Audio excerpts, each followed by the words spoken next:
Hands-on activities are a really important component in a workshop, especially if you think of the flow of energy and the attention span and working with different types of learners. Having hands-on activities gets people going up, interacting with different groups, thinking differently. And this is an important component.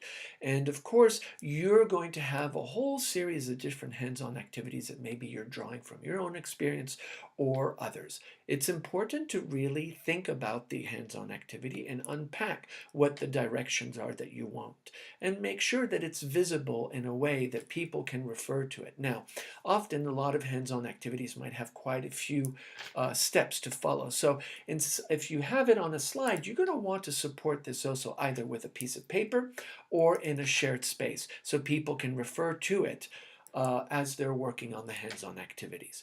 Remember, there are a lot of different strategies. One that you're very familiar with is visible thinking, and there are many other ways of engaging learners through hands-on activities to support the purpose, the learning outcome of your workshop, and at the same time be part of the objectives.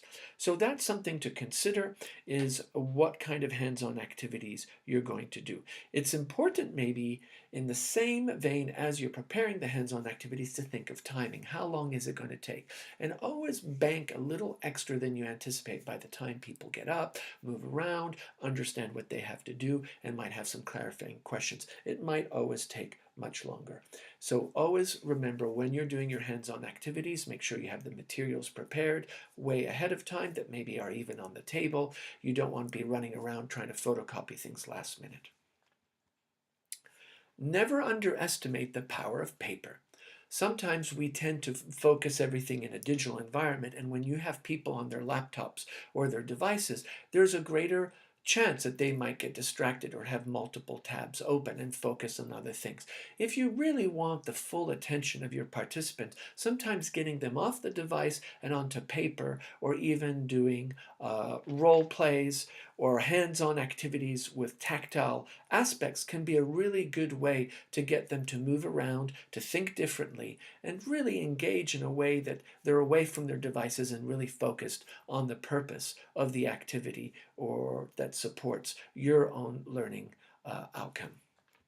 Drawing is a wonderful way to get people to express their ideas in a way that often maybe they don't. We don't often get opportunities to draw. And when you're drawing, you're definitely using different motor skills and different cognitive skills. And I think it's a nice way to kind of change and get the workflow with some new, to say new juices or new energy or new perspectives, and looking at something through a different angle. And that can be a very powerful thing to facilitate.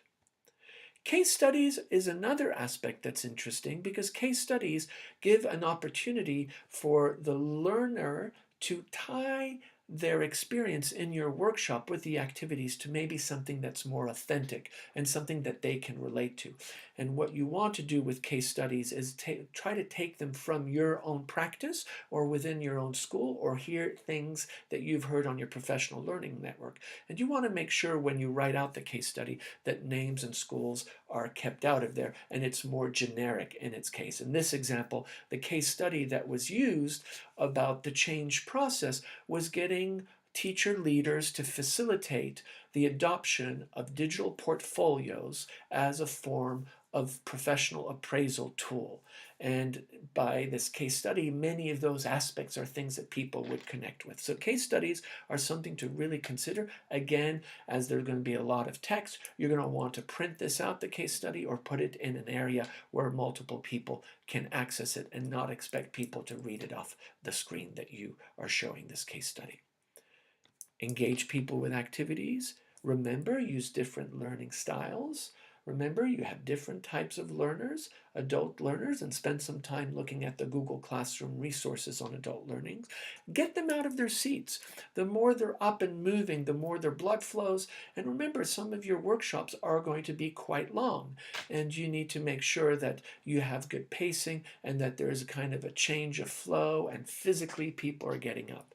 manage your group. It's really important to make sure that when people are participating, that the silent ones also have a venue to speak. And it's really your responsibility as you walk around is to gauge what is the vibe that you have and who are the people that maybe you want to encourage not to speak as much and other people you want to start speaking much more.